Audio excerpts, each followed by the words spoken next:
Bonjour. I would like to start by apologizing for my inability to speak French. It's my great shame. I wish I could present to you in French. It's one of my failings that my bilingual children bug me about every day. So they were embarrassed for me on your behalf. It is a great honor to be here. This is my first time to this university. It's my first time to this part of Quebec. It's a wonderful opportunity for me to have to present my Trudeau lecture, but also to interact with some of the faculty here at this university. I'm going to speak today about something I feel very passionate about, and I was told by the Trudeau Foundation that I should take this opportunity to do just that. And I'm going to talk about the many ways in which health science is spun, the many ways that it is twisted by social forces, by the media, and by the market. I hope that you find this talk interesting and maybe a little bit fun and a little bit useful, but I'm also very interested in your own thoughts on what I feel is an incredibly important topic, and that is how we can get to the truth of what makes us healthy. So what I'm going to talk about today, now does everyone recognize this individual as Gwyneth Paltrow? Does anyone not recognize Gwyneth? Well, as everyone knows, Gwyneth Paltrow is one of the most famous actors in the world, and she also assumes that she is a health expert. And for my latest book that comes out in the near future, I actually followed Gwyneth very closely and all the advice that she provides. And she is a wonderful example of how advice about health, how information about health is literally everywhere. So I've structured my talk a little bit around a few questions from Gwyneth. What is the impact of the confused and conflicted health messages that are out there? And as I'll see, I'll go through some of the evidence. There is a lot of evidence to support the fact that, yes, the health messages are tremendously confused, and this is having a tangible impact on the health of our population. What are the forces that twist health science? And is it really Gwyneth's fault? Yes, it is a little bit Gwyneth's fault. I will turn to the impact of celebrities on this story. But as we'll see, there's lots of evidence about how health science and how health information in general gets twisted. And then I am going to conclude with some recommendations. I'll pepper them throughout my talk about what we really can do to be healthy, and I'm sure everyone in this room has thoughts on this also, but I think it's true that we can almost ignore all of the information that is out there in popular culture about health. Now, I have a warning before I proceed that I am going to ramble, and by that I mean there's so much information out there that is relevant to this topic that I've taken this opportunity as a Trudeau scholar to really talk about some of the things that I'm fascinated in. So I'm gonna pick and choose, do some cherry picking on some of the things that I'm fascinated in. I'm also going to speculate. Some of the things that I'm going to talk about, some of the conclusions are, I admit, speculation. But I think, again, this is a wonderful opportunity to do just that and to reflect on the evidence that I've looked at over my 20-year career. And then I'm going to conclude with some obvious statements. But I think that's okay, too, because I think these are incredibly important conclusions. One more caveat before I proceed. I always think it's important for scholars to say what their biases are, to say what their conflicts are. And my bias is I always assume whenever I hear anything about health in the popular press, whenever I see anything about health in the news, I assume that nothing works. And history tells us that is almost always the case, particularly when you're talking about diet and fitness, which is tremendously important to the fighting of chronic disease. But I think you can almost always assume that nothing works. And I think this is an important point of view to take because I do think that kind of skepticism is healthy. For me, I need a lot of good evidence now to convince me that almost anything works.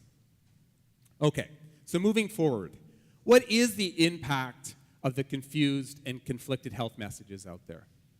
Well, right now, we are doing some research on vitamin D and the messages that we hear around vitamin D? How many people in the audience take vitamin D supplements, vitamins? Be honest.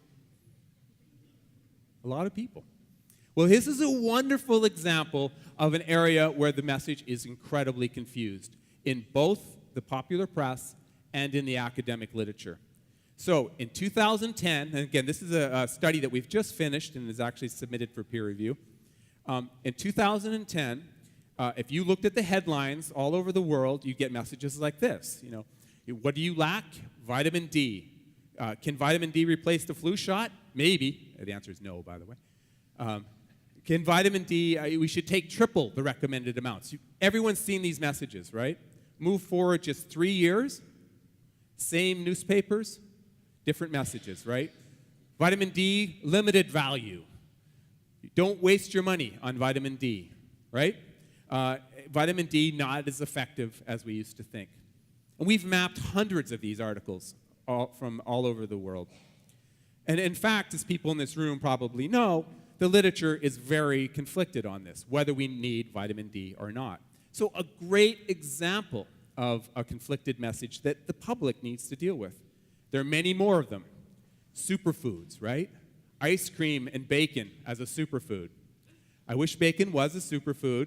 Unfortunately, it is not. Shortly later, we find out that bacon is actually quite bad for you, in a very particular and odd kind of way. So yeah, there are no superfoods, right? Here's another one of my very favorite examples. Red wine is good for you, right? How many people have heard that message over and over again?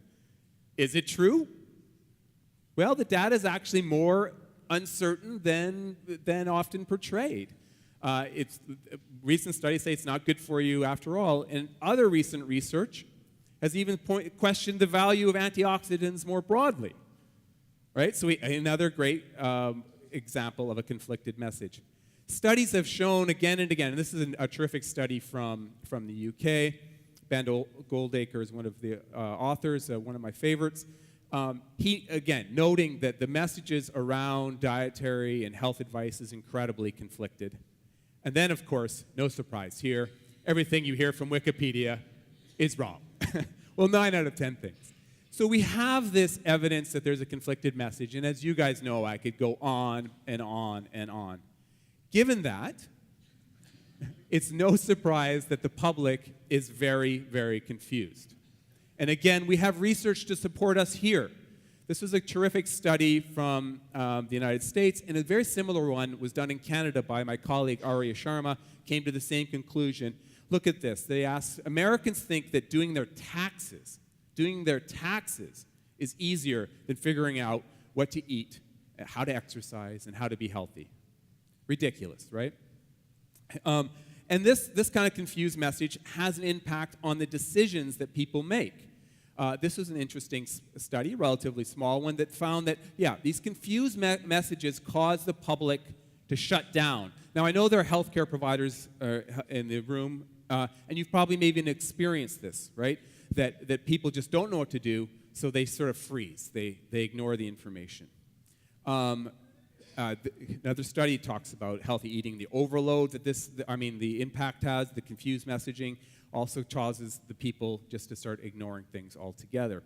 In addition to that, and here I am speculating, and I promised I would do a little bit of that, I think this confused messaging also has an impact more broadly on people's understanding of health messages. If you actually look, if you do polls and research on this often, people's understanding of what it takes to be healthy is incredibly low.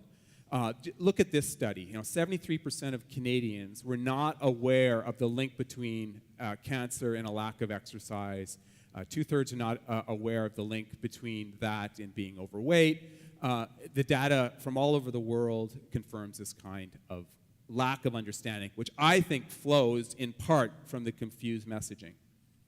The other thing that comes from this confused messaging and the twisting of science, it allows health myths, health untruths to live on. And this is one of my very favorite examples of it.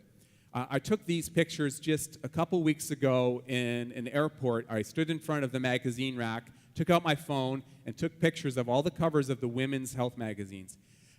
Every statement here is not true, right? You cannot spot reduce, right? Did you guys know that? I mean, you guys know that because you're smart. You cannot do it. That is a myth, a physiological lie. But you think of the magnitude of the fitness industry that is based on that lie, that somehow you can twist your tummy and you'll lose the fat there. Or this is another great example, that you can do arm exercises and get Michelle Obama's arms or Jennifer Aniston's arms. That's not true. And of course, this is something that we've wanted to do forever, right? This is a lie that has lived on forever, right? Here's a great example of a rubber outfit that you could wear that allows you to lose weight and the spots that you want to lose them. But they're all lies, you guys. It's just not true. Now, this seems like an interesting and a frivolous point to make, a kind of fun debunking, but I think it has real health implications, right? Because it distracts us from the activities that we should be doing to be healthy. In addition to that, it emphasizes the idea of aesthetics, right? Of doing exercise for the particular goal of looks, as opposed to doing exercise for lifestyle and health. And studies tell us again and again that this is why people work out, this is why people diet, not for health. They do it primarily for aesthetics. Now, this is a small study, but I love it because it's a wonderful example of the degree to which this is true. This was a study, and the cohort, I believe, was 61 to 94 women. And even for that age group, the primary reason that people diet and exercise is for looks, right? And I think this kind of messaging that we get from the media, these kind of myths, allow that kind of ethos to live on. Okay, so the other problem I think what happens that comes from this confused messaging is the older people, not that you're older, sir, are laughing because they remember this, this conspiracy. The other thing that lives on as a result of this confused messaging, I think, are conspiracy theories associated with health, right? So this is a great old conspiracy theory, the idea that Elvis still lives. Apparently, he's still alive. But there are also dangerous health conspiracy theories that live on. This was a study that was done in the United States. It came out very recently. I think it's a terrific study. It's one of those studies I see and I thought, I wish I thought of that. I wish I did that study. But it is depressing. It's a very depressing study, and I think the data would be very similar in Canada. Basically, what they did is they asked a group of Americans whether they believed in a particular absurd, scientifically untrue health conspiracy theories. And the first one, fear not, I won't go through all of these, but I'll highlight a couple. The first one is the idea that the FDA, the Food and Drug Administration, is deliberately holding back natural cures for cancer in the service of pharmacy, right? Look at the number of people that believe that story. 37%, right? And almost just as depressing, 31% go, maybe that's true. That sounds like it could be true. Really sad. I'll just highlight this next one, the vaccine myth, which drives me nuts. And this is the idea that the government and healthcare providers know that vaccine causes autism. By the way, it does not. And despite that knowledge, they continue to give it to children. Look at the number of people that believe that dangerous health lie and the number that think it might be true. And even if you look at just this last column, and this is the last column is the people that disagree with these statements, the numbers are all depressingly low, right? The number of people that believe these conspiracies. And I think these conspiracies can thrive because of the confused and conflicted messages that permeate popular culture around health. So the next sort of byproduct of this phenomenon is what I call the legitimization of pseudoscientific ideas. And this is things like the concept of vitalism. I'm not sure if that has a good French translation, and if not, I apologize. The idea that there are energy fields, that somehow there are these magical energy fields that permeate our body.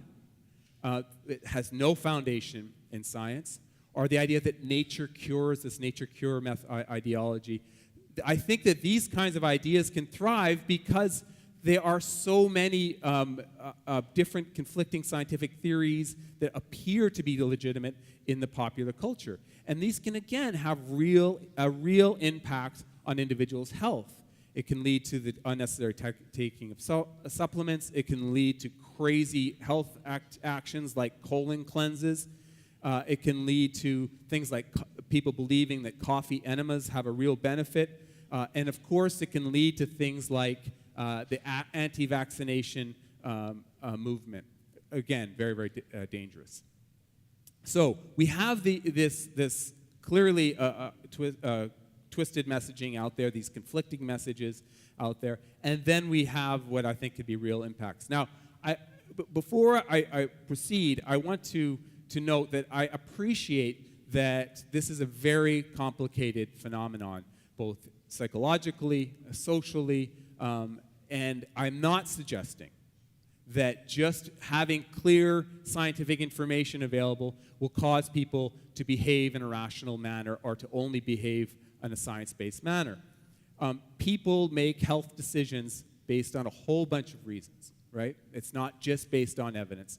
And I'll just use one study as an example to make my point. This was a study that looked at why people take supplements. And as people in this room probably know, there's very little evidence to support the idea of taking a whole bunch of supplements. In fact, I would argue there's very little evidence for most supplements in general. But people take supplements for a whole bunch of reasons. And yes, they do take them for health reasons. They take them because they think it's going to boost their immune system. Everyone wants to boost their immune system, apparently. It's going to prolong their life. They feel like it's a good substitute for other kind of pharmaceuticals. It's going to enhance how they look. So there are these sort of physiological reasons, these health reasons why people take supplements. But people also take supplements for other reasons. They take it because it fits with their ideology. They're concerned about the commodification of health, and somehow they think that supplements push back against that. They believe in a natural approach to health, and somehow they think that supplements fits with that ideology. It fits with their overall identity package. So the reason people do take health actions are complicated, and I'm not suggesting that just having good health information will solve that. And in fact, I shouldn't say it's even a problem that needs to be solved. You can make the same complex factors play a role in virtually every single health decision, right? Going gluten-free or anything like that, right? So it's not just about the evidence. But having said that, I still think having good evidence available is very, very important. In addition to that, we also have to recognize that just having good health information available will not necessarily mean that people will make the right choices. This is a fascinating study that got a lot of press. I don't know if you guys saw this one. This was a study where they summarized the methodology. They tried to convince anti-vaccination parents using good scientific information about the real risks and harms and benefits of vaccination to vaccinate their kids. Did the provision of this scientifically accurate information have an impact? No. And in fact, it made the women, the parents, more wedded to their belief in anti-vaccination. So just giving people accurate information will not necessarily change their behavior. In addition to that, we all bring to the table a whole bunch of different cognitive biases. And I'm not going to go through all of them, but I'll just use one example, and this is what's been called the casual illusion. Right? So even if we want to use evidence to inform our health policies, we have cognitive biases that may make that difficult. This is a study that was trying to figure out why people believe in pseudoscientific medicines. Why do they think they work? And these people did a study sort of to demonstrate or to argue, to support the idea that it's a causal illusion. They think that taking a homeopathic solution had a certain impact, when in fact the connection between the two is an illusion. So even when people want to use good health information or be evidence-based, it can be very, very difficult. Finally, before I move on to the next point, I'd like to highlight, now I often hear that people say, well, this problem of following pseudoscientific information or being confused can be solved through education, right? If we had a very educated populace, then we wouldn't have to worry about this, pseudoscientific and confused messaging. But in fact, that's not the case. This is another study that just came out, and this preliminary, that found that better educated people were more likely to follow dubious health information on the web than people with just a high school education. Isn't that fascinating? Now, the authors here just speculate it's because people with high school educations are more likely to defer to experts, whereas people with university education are more likely to trust their own view and their own ability to find health information on the web. So the bottom line is, this is very, very complicated. But despite all those caveats, I still think that creating an environment where there is accurate and unbiased and trustworthy health information available is absolutely essential. And more importantly, I think, all of this, as I've alluded to again and again, all of this messaging, all of these conflicting stories confuse and distract and divert and cloud the truth about health. And in fact, I think, I'm greatly simplifying on purpose, there are really 5, maybe 6 or 7 things that human beings can do. And I'm not talking about socioeconomic strata, I'm not talking about who your parents are, I'm talking about the kind of actions that you can do yourself. There are really 5 or 6 or 7 things that humans can do to be healthy. It's that simple. And everything else, almost everything else that we're fed about health is somewhat of a distraction. Now, what are those 5 things? They're incredibly obvious.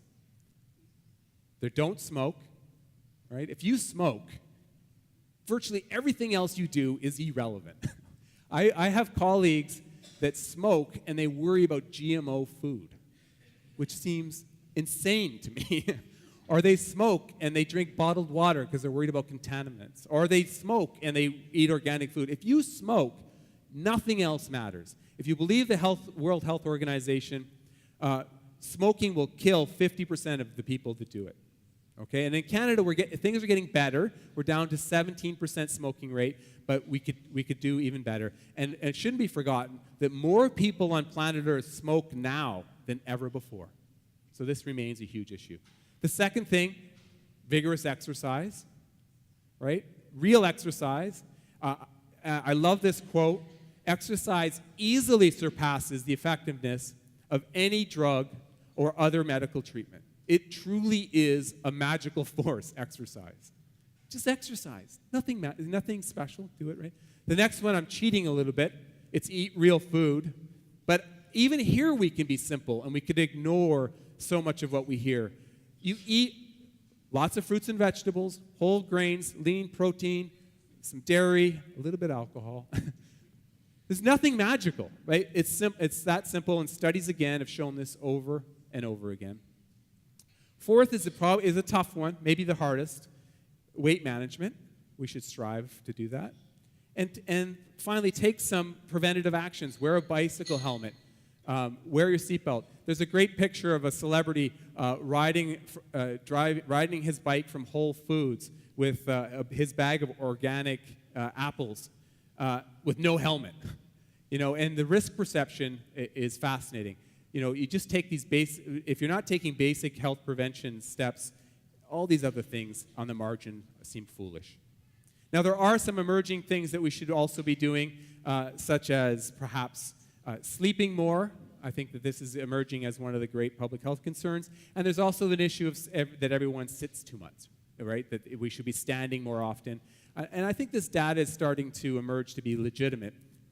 So I might add in the future, if I had the opportunity to give a talk like this again, I might add sleeping and standing to my list of things to do, and particularly sleeping. I think it's very, very important.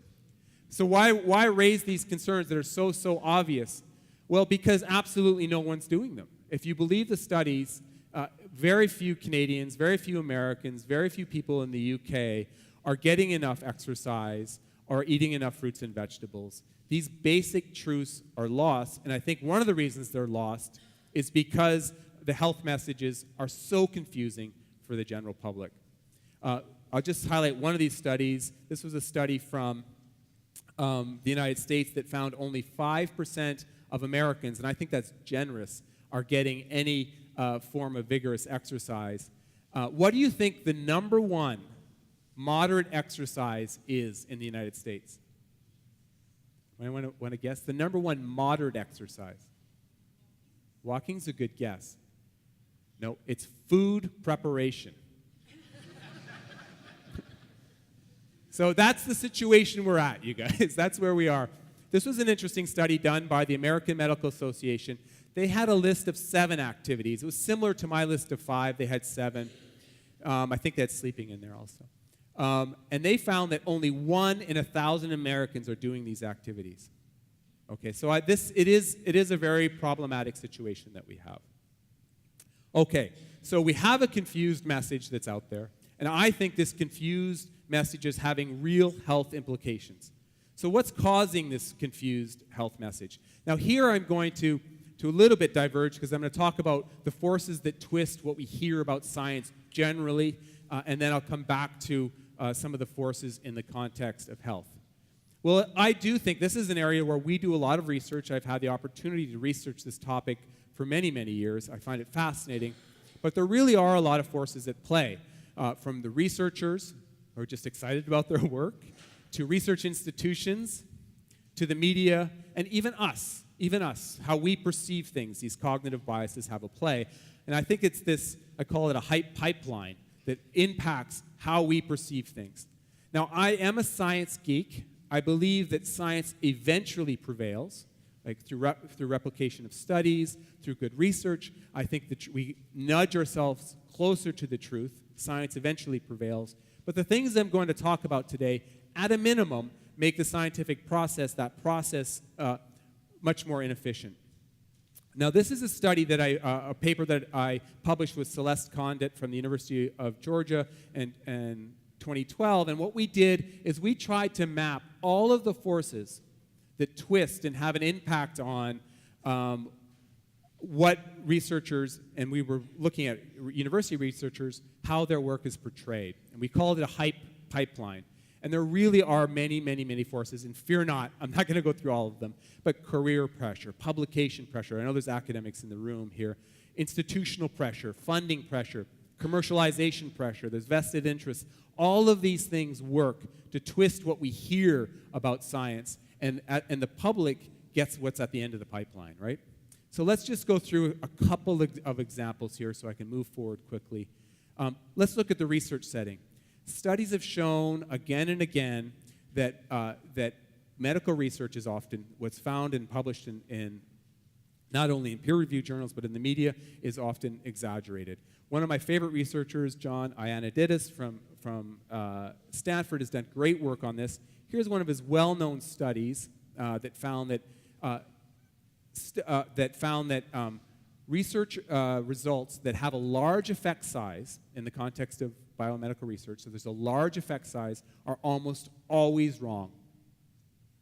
He comes to that grand of a conclusion. In fact, he comes to the conclusion that big effect size in the context of biomedical research are phenomenally rare, ones that will hold up after replication.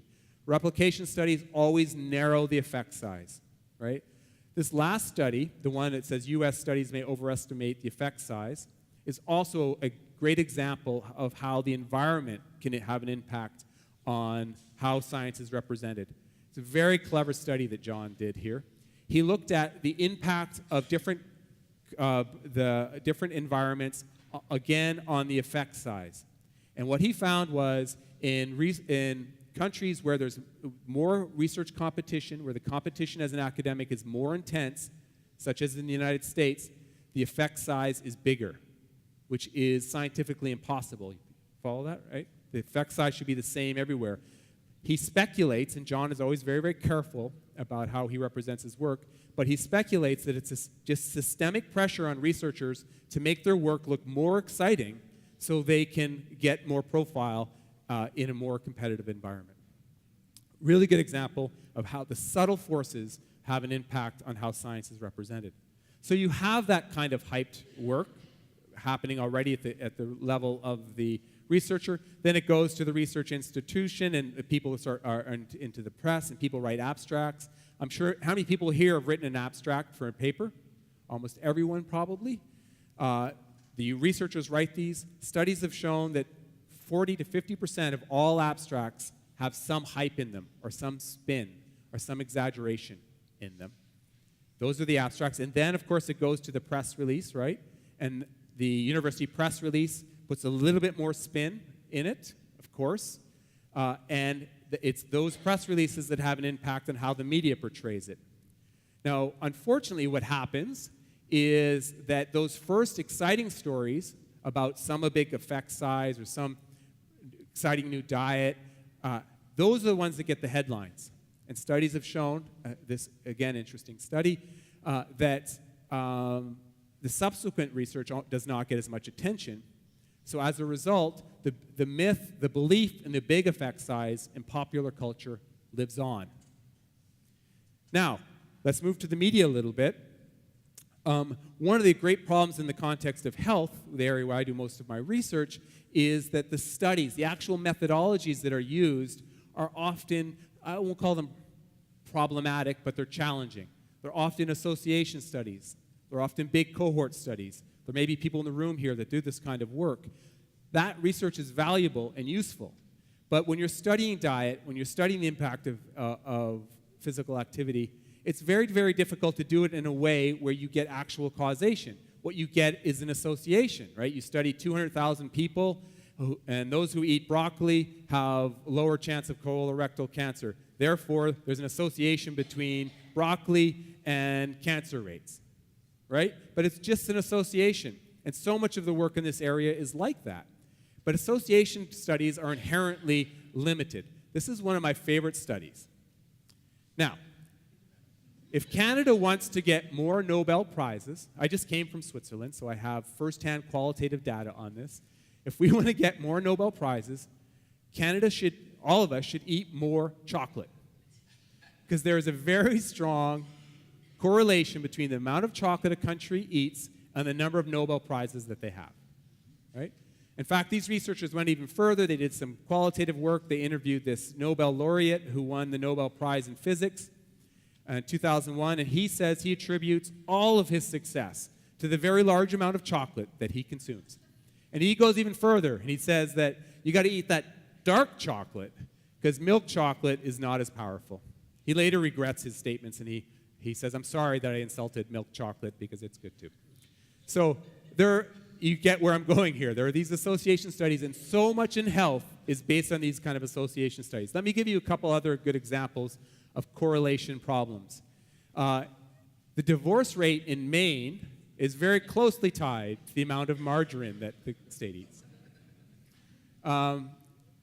People who die in their bed sheets, I didn't even know this happened, people die, get entangled in their bed sheets, is very closely tied to the revenue from skiing facilities. And we can even point to Nicolas Cage as a real problem. The number of people who drown in swimming pools is tightly correlated. And look how tightly correlated that is to the number of films Nicolas Cage appears in. And he does a lot of movies, so there's a lot of data there. And this last one is very depressing to me because I love ice cream. Ice cream consumption leads to murder.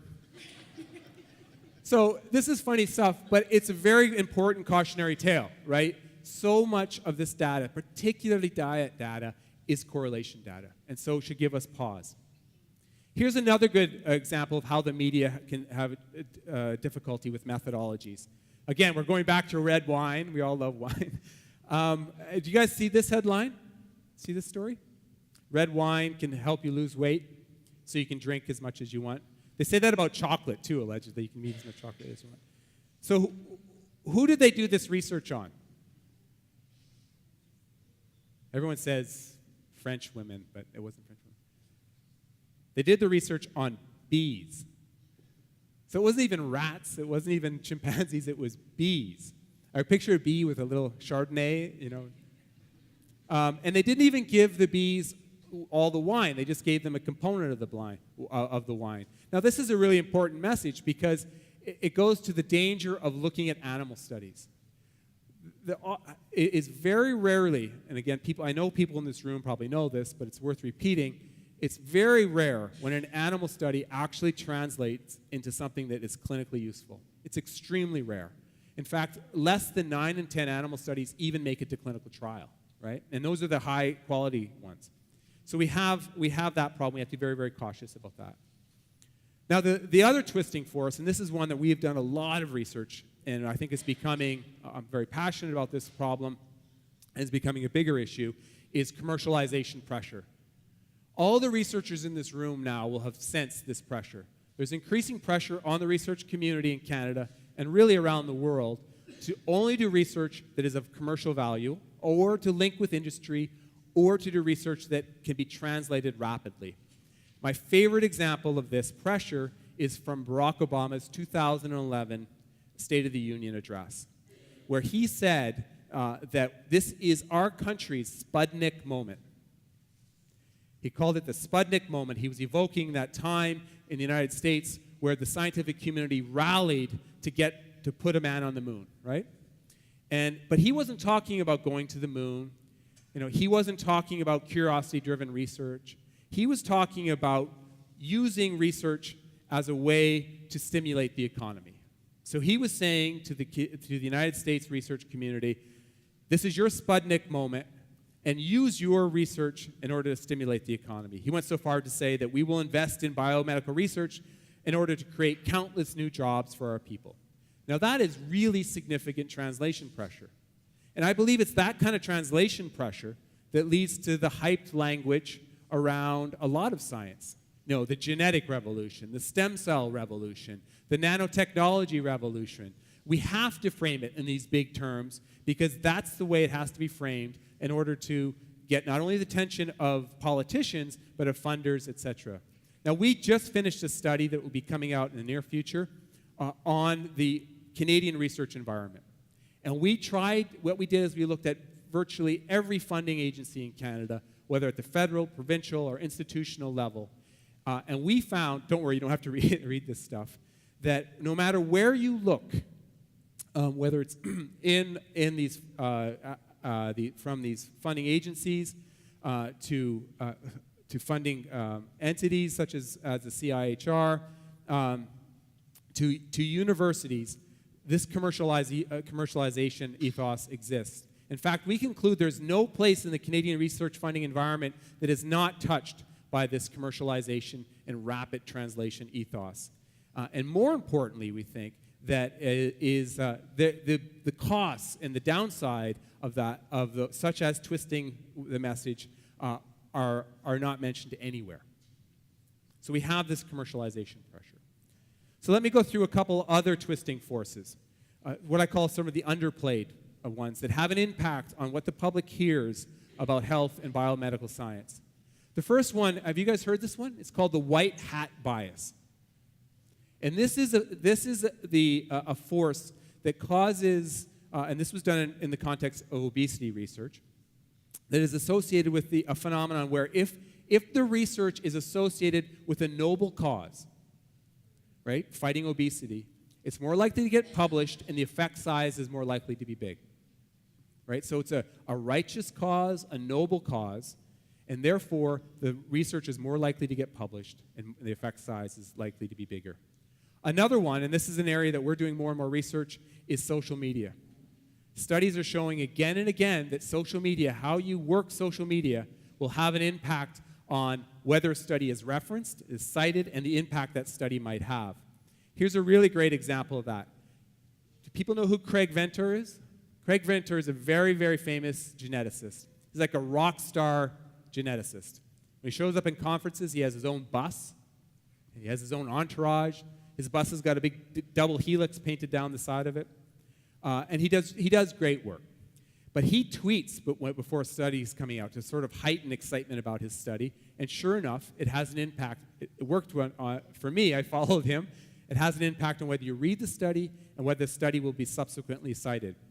And we've just published this study, and was presented just a couple days ago by my colleague, Kalina Kamenova, on how stem cell clinics in the industry side of science also uses Twitter, right, and uses social media to get their message across.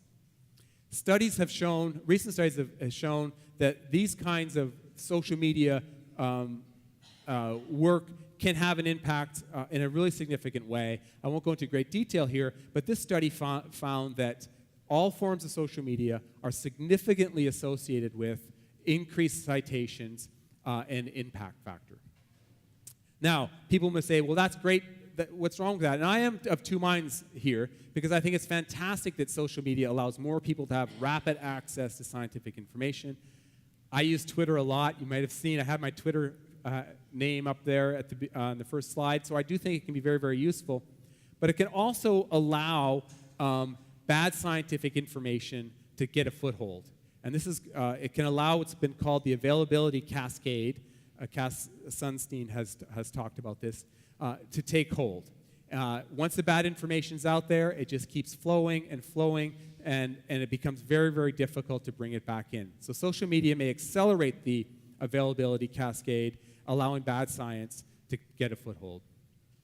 Okay, so the next influence, and I think this is the last influence I'm going to talk about, is celebrities, our celebrities. Now, again, it may seem like a frivolous topic, but I think this is an incredibly important topic and one that is becoming more important. Now, as people in this room probably know, this is Jenny McCarthy. She is a former Playboy bunny. She's a former talk show host. And she is probably the world's greatest advocate for the anti-vaccination, the autism myth. And she has had a tangible impact. In fact, I think she's had an impact on my own province and the number of people that are getting vaccinated.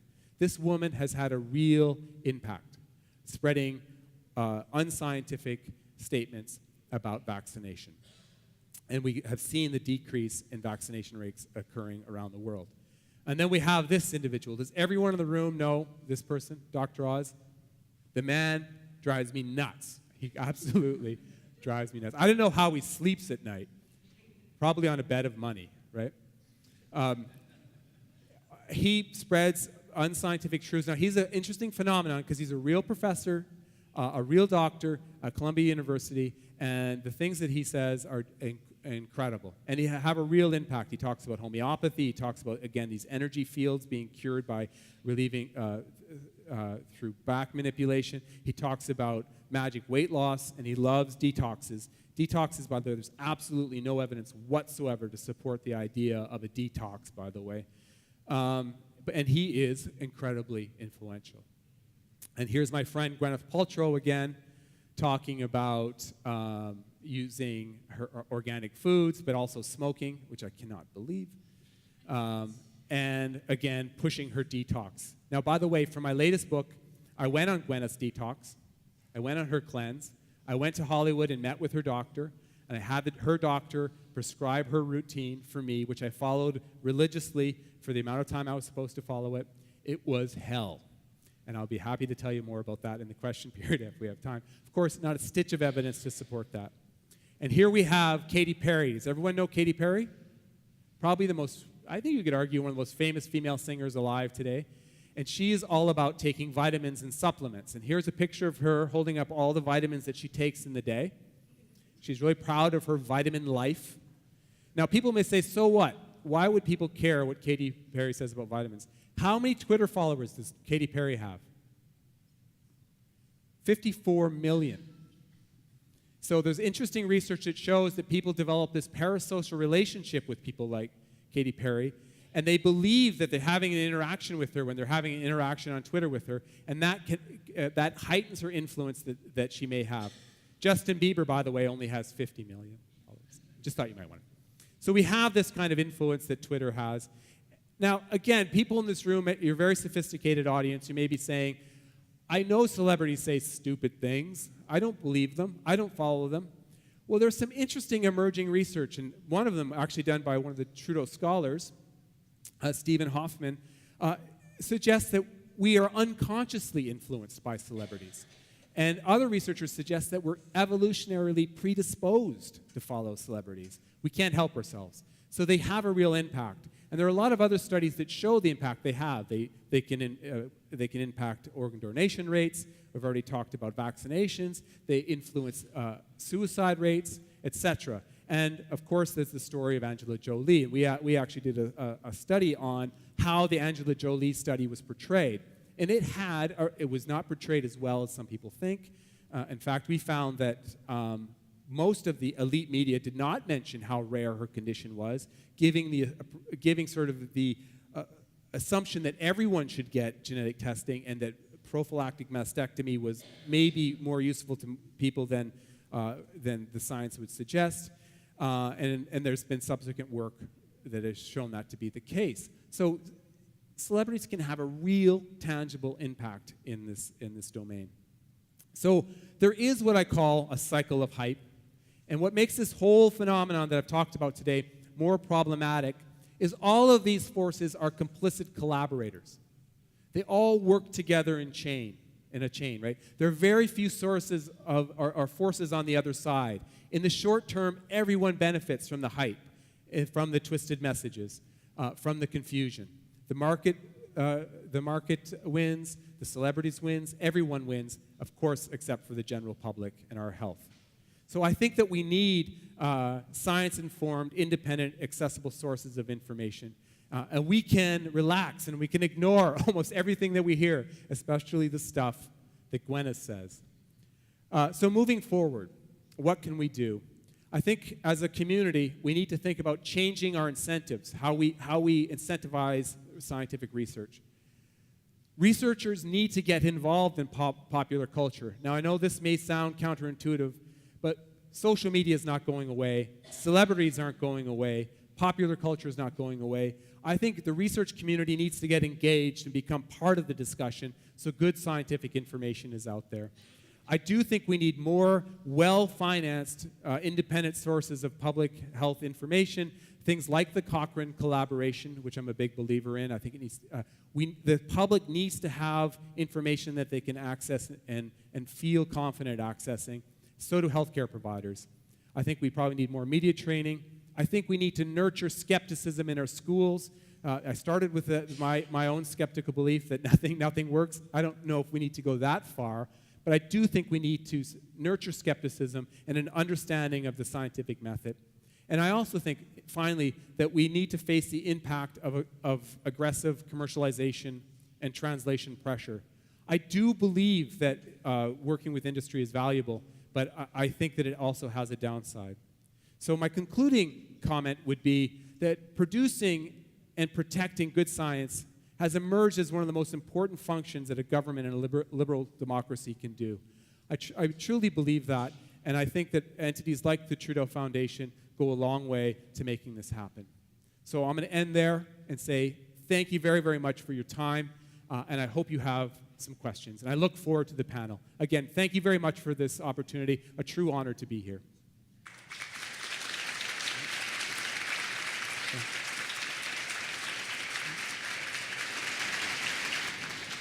We eat.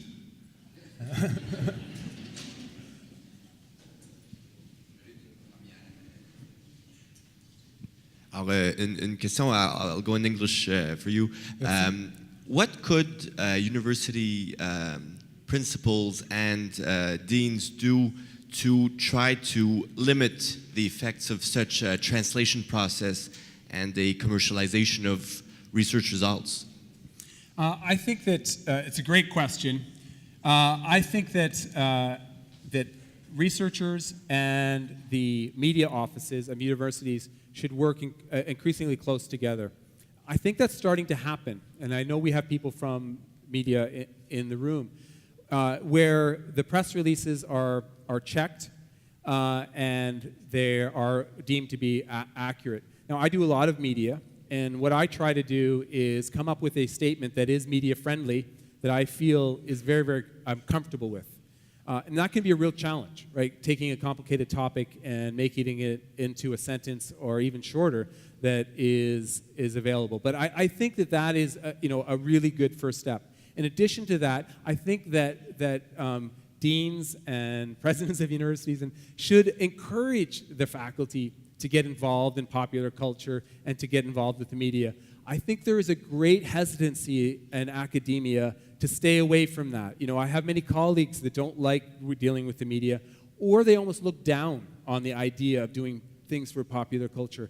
I understand that, and I sympathize with that, but we can't ignore the power and the importance of popular culture in this domain, whether it's health or some other area, climate change, you name it, right? So I think that those are just two very practical things that can happen. And perhaps even in their evaluation of, every year we get evaluated as academics, perhaps that could even be part of the evaluation. You know, what have you done? Where relevant, where relevant.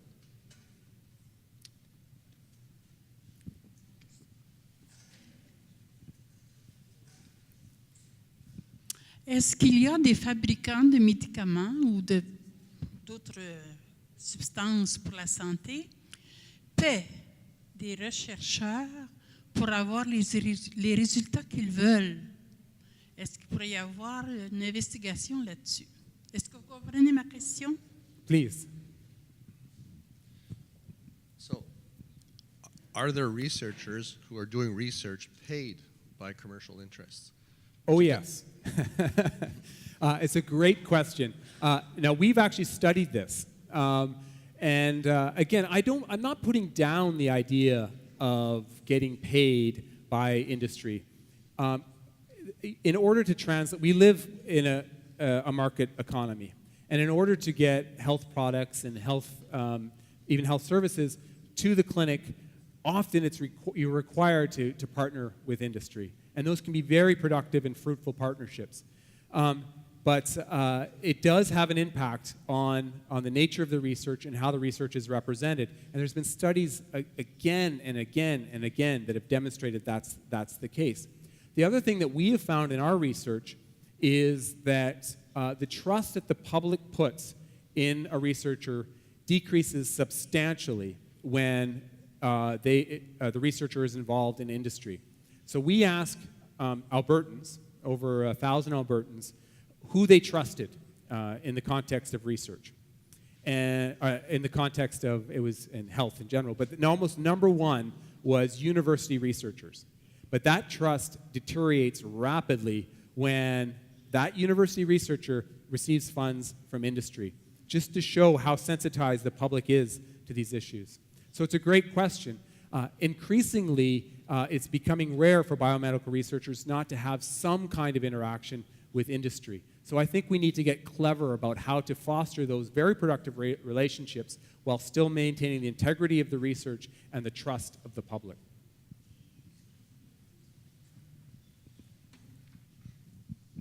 Hi, thank you. First of all, I want to thank you because we are a large number of people here from the communicational area, so it's very interesting because your problem is a communicational problem first, so thank you. And my question is, we are in a society of fast information and social media. Is that aspect helping for the healthcare system, or is it adding to the problem? Again, a great question, and you probably know the answer better than I do, but and your colleagues also. I think it's a double-edged sword, right? I think that on the one hand, there is more access to this information. There's more access to even real, people like never before can access the actual studies, right? They can access, or at least the abstract. So I think that is wonderful. And also there's this idea of empowering individuals to take more action. However, I think that because of all the reasons I've said, there's so much bad information out there. Again, you know this. And then you layer on top of that the problem of the cognitive biases such as confirmation bias, right? People go when they find information that accords to what they already believe. I think it makes it incredibly problematic. And also, again, as I said earlier, there's no really solid data that suggests that just giving people this information necessarily will lead to healthier or better decisions. So unfortunately, it's a real mixed bag. But I'm a pragmatist, and I'm sure, again, you know this as well as I do. It's not going anywhere, right? Social media is here. And so we have to figure out how to work with social media and how to get the best out of it while trying to somehow moderate the problems.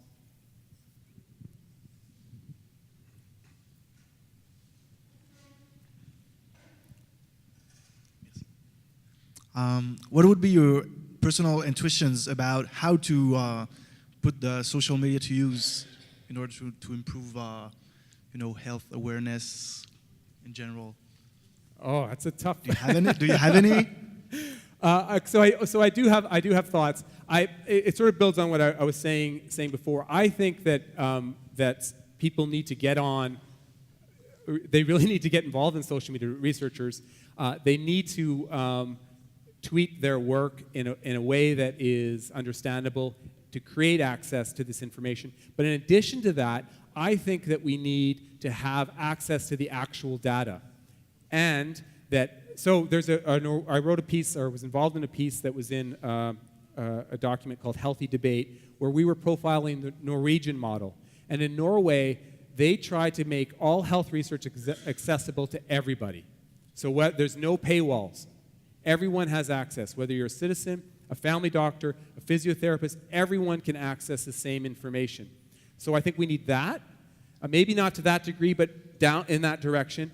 And then in addition to that, the next layer is we need trustworthy summaries of that information. That's why I love the Cochrane collaboration, but perhaps they could get better at making it the summaries of what the data actually says more accessible for the general public, more relevant to the general public. And then the next layer is to use social media, whether it's Twitter, Facebook, etc., to translate that to the public and get it into the social media universe so it's out there, so good information at least has a fighting chance. Thank you.